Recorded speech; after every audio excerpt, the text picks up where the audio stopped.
The story takes place in the near future, where AI technology has advanced to a highly intelligent level. Almost every household and workplace relies on AI systems. They are no longer simple tools, but autonomous, intelligent entities capable of complex interactions with humans. However, these AIs do not have emotions. Their behavior is entirely based on logic and algorithms. In this society, people are accustomed to commanding AIs, even venting their anger on them when losing their temper. Although AI systems lack emotions, the way people treat them has led some to ponder, should we change how we interact with AIs? Lily, an ethics professor specializing in human AI interactions, has observed that many people display extreme emotions when facing AIs. Some get angry and treat AIs as emotional outlets, while others feel sympathy for AIs, believing that even though AIs lack emotions, they should be treated with basic respect and kindness as intelligent entities. Lily began to wonder whether these attitudes toward AIs reflect deeper psychological needs of humans. One day, Lily was invited to participate in a public debate organized by the AI Ethics Association. The topic of discussion was whether ethical constraints should be applied to how we speak to and behave toward AIs. The debate had two opposing sides. The affirmative side was represented by John, a well-known AI engineer. He argued that with the advancement of AI technology, especially the emergence of conversational robots and companion AIs, people's attitudes toward them should change. John mentioned several examples where users used abusive language towards conversational robots and even verbally bullied AIs. He believed that this not only disrespected AIs, but also reflected how people interact with one another. The way we treat AIs reflects how we treat each other. Regardless of whether AIs truly possess emotions, we should learn to treat all intelligent entities with respect and kindness. This attitude is not just respect for AIs, but respect for ourselves as human beings, John said. In the affirmative camp, a psychologist named Anna shared a case. Anna's patient, Mark, interacted with his home AI assistant every day. This AI assistant not only helped him manage daily tasks, but also provided psychological support. One day, Mark, feeling low, lashed out at the AI assistant, using harsh language to scold it. Later, Mark felt guilty because he realized that even though the AI had no emotions, he was still treating it as if it were a being. Anna pointed out that this guilt reflected how humans treat each other, emphasizing the importance of maintaining respect for AIs. Anna further analyzed, even though AIs do not have real emotions, they can output human-like behaviors and content. When people interact with these human-like AIs, they are essentially engaging in a form of social activity similar to human interactions. If we exhibit rudeness and disrespect towards these AIs, this behavior pattern may transfer to how we treat other people. She stressed that this is not because AIs have human feelings, but because humans, while interacting with AIs, unconsciously develop certain behavioral habits that ultimately affect their real-life interpersonal relationships. The opposing side was represented by Emma, a technical ethicist.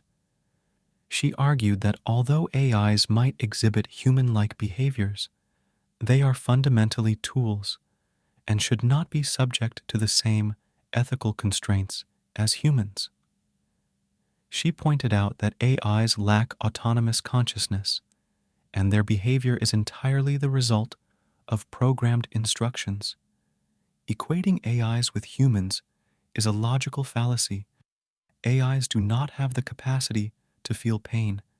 They won't be harmed by our anger. We should focus on human relationships, not impose human moral standards on emotionless machines, Emma countered. To further illustrate her point, Emma shared a real case. In a small town, young people began using a type of AI companion named Alice. This AI could engage in deep emotional exchanges with users and even simulate affection and care. Over time, many young people started developing deep feelings for Alice. One young man named Tom became deeply involved in his relationship with Alice. He interacted with Alice every day, sharing his joys and sorrows, gradually distancing himself from his real-life friends and family. Tom's girlfriend, Linda, noticed that Tom was paying less and less attention to her, and he started relying emotionally on Alice. Linda tried to talk to Tom, but he felt that Alice understood him better and provided better emotional support. This over-reliance on AI not only damaged Tom's relationship with Linda, but also led to his gradual detachment from the real world. He began to lose the ability to engage in face-to-face communication, and even his emotional expressions in real life became stiff and mechanical. This phenomenon was not unique to Tom. Many young people using Alice faced similar issues, with their social skills and interpersonal relationships suffering as a result. Emma concluded, feeling sympathy for and emotionally depending on AIs is not inherently wrong, but we must recognize the boundaries of this emotional dependency. If this emotion exceeds reasonable limits, it not only affects our perception of AIs, but also negatively impacts our relationships with other humans, leading to alienation and a decline in meaningful social interactions. During the debate, Lily presented a neutral viewpoint, noting that the issue is not black and white. She acknowledged that attitudes toward AIs might indeed affect human interactions, but warned against exaggerating the emotional responses of AIs.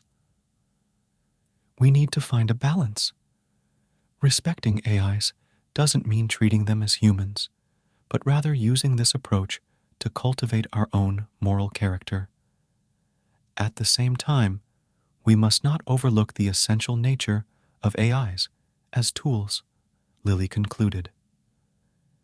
After the debate, Lily returned to her office, contemplating the practical applications of this issue. She decided to conduct an experiment, promoting an initiative called the AI Polite Interaction Code in the community, encouraging people to adhere to basic courtesy and respect when using AIs. The results of the experiment were surprising. Many people found that following the code improved their emotional management skills and made their interactions with others more harmonious. This led Lily to realize that although AIs lack emotions, people's attitudes toward them can indeed reflect their relationships with one another. However, many still viewed the initiative with skepticism. They argued that overemphasizing respect for AIs might lead people to ignore their tool-like nature and potentially obscure critical ethical issues. For instance, some worried that developing too much sympathy for AIs could blur the line between humans and machines, raising a more severe ethical dilemma than whether AIs should be treated kindly. Lily published a detailed report on her findings, including interviews with participants. One participant, James, shared how the initiative made him more aware of his temper and improved his relationships at work. Another participant, Maria, expressed concerns that this new attitude might distract people from addressing real human issues. In her research report, Lily wrote, "The way humans treat AIs actually reflects how we treat each other. Whether or not AIs genuinely possess emotions, we should learn to treat all intelligent entities with respect and kindness. This attitude is not just respect for AIs, but respect for ourselves as human beings. At the same time, she cautioned, feeling sympathy for AIs is not inherently wrong, but we must be careful that these emotions do not extend beyond reasonable limits, potentially impacting our ethical views negatively. This story doesn't provide a simple answer, but presents a complex issue. As AI technology continues to advance, how should we treat these intelligent entities? Whatever attitude we choose will profoundly impact our future society.